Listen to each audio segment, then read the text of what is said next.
It was originally posted for 23 grand. Ended up picking it up for 19 and a half, I want to say. Yeah, 19 and a half. The car originally had TE37s, and I talked him down the price by getting him to give me RPF ones instead. So we ended up doing that. So car came with pretty basic Evo stuff. ETS full bolt-ons, intake, recirc downpipe, and it had an ETS quiet, but I swapped that for a V3 on the back. And car was making, let's see what we got here.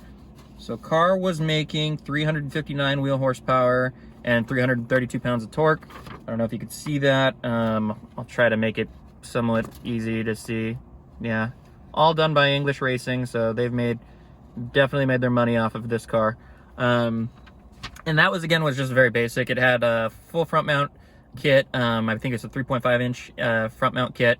And then Grimspeed 3-port. So basic bolt-ons. I mean, and on a dynojet, depending on how hot the day was, that was an 80 to 90 degree temperature day. So pretty standard. Oh, and it had a FIC 1100cc injectors with a stock fuel pump. So then decided that wasn't enough power. Obviously, it's an Evo. We need to be at the big numbers. Big numbers are what matter.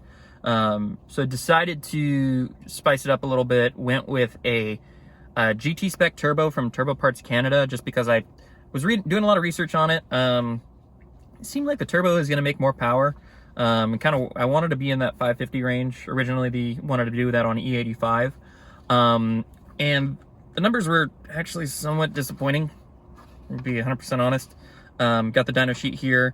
This was on 26 pounds of boost at the time. And with that, we made 423 wheel horsepower, 326 pounds of torque. So the torque on that was pretty low. Spool was okay. I added a few things to it. I went with a MAP tubular manifold.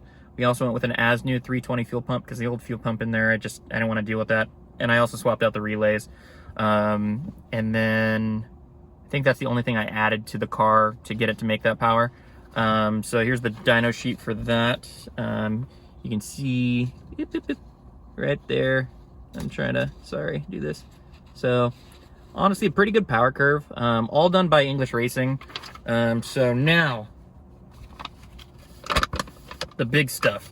Obviously, this is the most recent dyno sheet.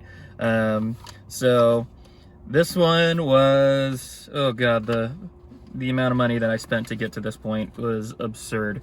So the Turbo Parts Canada turbo was $1,700. Manifold, I actually got a deal with MAP. It was only $650, so I got a really good deal from them. I just called them. I 100% recommend MAP. They've been nothing but awesome to me, and same with English Racing, 100% awesome. I'm not sponsored by them in any way, although I would like to be. They've been really awesome, and I can't say enough good things about them. So how did we get to the 550 mark? We went ahead and originally had to replace the clutch, because I had the famous issue where the clutch fork snapped. I don't know if it's famous, but it sucked. So had to get rid of all that. So I went with an ACT HDSS clutch, because I knew I was going to start throwing more power at the car. That was $720. And then we also went with, what else did we do? Oh man. Time for the big numbers. So we did a full brand new Mitsubishi OEM block. We did a full long block. I found a fantastic deal with Mitsubishi in Florida. They are one of the few in the country that still gets them shipped brand new, and it only cost $5,700. And it came with brand new OEM turbo, brand new OEM manifold. All the sensors were brand new. So everything under that hood right now, other than the radiator, is brand spanking new. And then I went ahead and had English go ahead and throw in some GSC S2 cams, valve springs, retainers, and some head studs while we were there. So that alone right there was easily over $7 grand. Just doing that. That's not including labor. And when we went ahead and pulled apart the block from the drop valve, when the motor gave out, we went ahead and replaced the turbo, because the turbo was bye-bye. It wasn't good. So we ended up going with a GTX 3582 Gen 2 from ATP. Great turbo, love it to death. I personally, if I was to do it all over again, I'd go with the ETS Twin Scrolls kit, or Twin Wastegate kit, with a Precision 6466. 6466s are just brutally awesome. I love them. And then of course, we were gonna do flex fuel, but I'm gonna be honest, already was out about 10 to 12 grand at that point. And that's not including miscellaneous stuff that I did buy there. So here's the dyno sheet for this bad boy. Let's see. Gotta go ahead and close that out. And sorry, it's all crinkled. Probably only dyno sheet. You know what? This one's probably not gonna work. But yeah, this sucks. Sorry, guys. Hopefully you can read that. All done at English Racing. This was actually kind of a shock to all of us. So if you couldn't read that, we're making 381 pounds of torque, 546.5 wheel horsepower on an 80-degree day. Actually, I think it was 90s that day. And this is the crazy part. 23.5 pounds of boost. We were pushing that turbo parts Canada turbo to 26. That's the only thing I have to compare it to. I'm not knocking them. I mean, 420 is awesome for a daily with a relatively quick spool. One thing that I'm obviously, it is what it is when you go with a bigger dual ball bearing, bigger turbo. The lag is pretty bad. In my opinion, comparing it to stock, I actually prefer the lag. Saves your bottom end. It's definitely safer. And with the cams, it definitely pushes your power band up. So, yeah, that's the only complaint I would have to say with the turbo. I have not been gapped yet, unless it's in my other buddy who has a fully built 800 wheel horsepower Evo 10. It gets down pretty good. Obviously, with the stock bottom end, we can't be as aggressive as I want to be. But flex fuel will be in the future, and I'm hoping to document that here, or, you know, get videos of that as well. But we are making some pretty good power on this build right now. I would say if you're ever interested in making 550 wheel horsepower, I would definitely recommend doing cams. Just gives your tuner a lot more flexibility to get that up on the top end there. It's kind of where they would prefer to have that kind of power, especially if you have a stock bottom end. But through my trial and error, I mean, I went through 3 stages of this car, each jumping about 100 horsepower each time.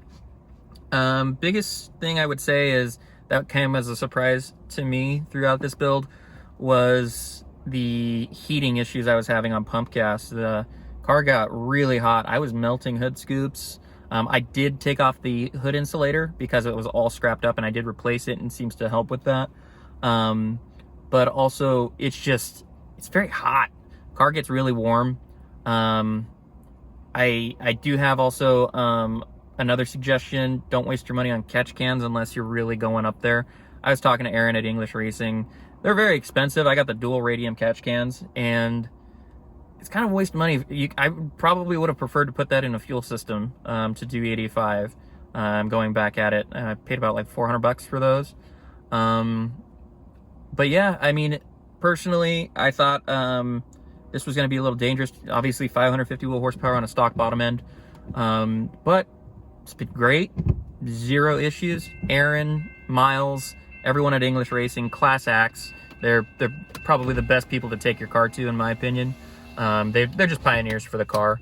Obviously, as you'll see, I am going to be making more videos on this car. I'm actually going to try to start a series here and document every modification that we do to the Evo. So stay tuned for that. I'm also just going to kind of show miscellaneous things that I love about the car that I've done. VLAN headlights, all that stuff is on the car. I'm going to go ahead and give a little bit of a review on them.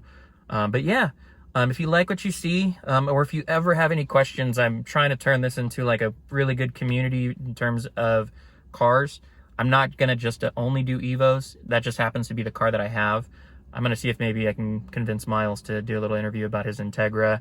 Also going to probably have my buddy with his awesome Audi S4 that's making 500 plus horsepower hop on here. So, but I will be tracking this build. I'm still getting used to being in front of people with cameras. That's a little weird, but I think we can make this, we're gonna make this a little fun. Again, if you're new, please like and subscribe, and please comment below if you have any questions, and stay tuned.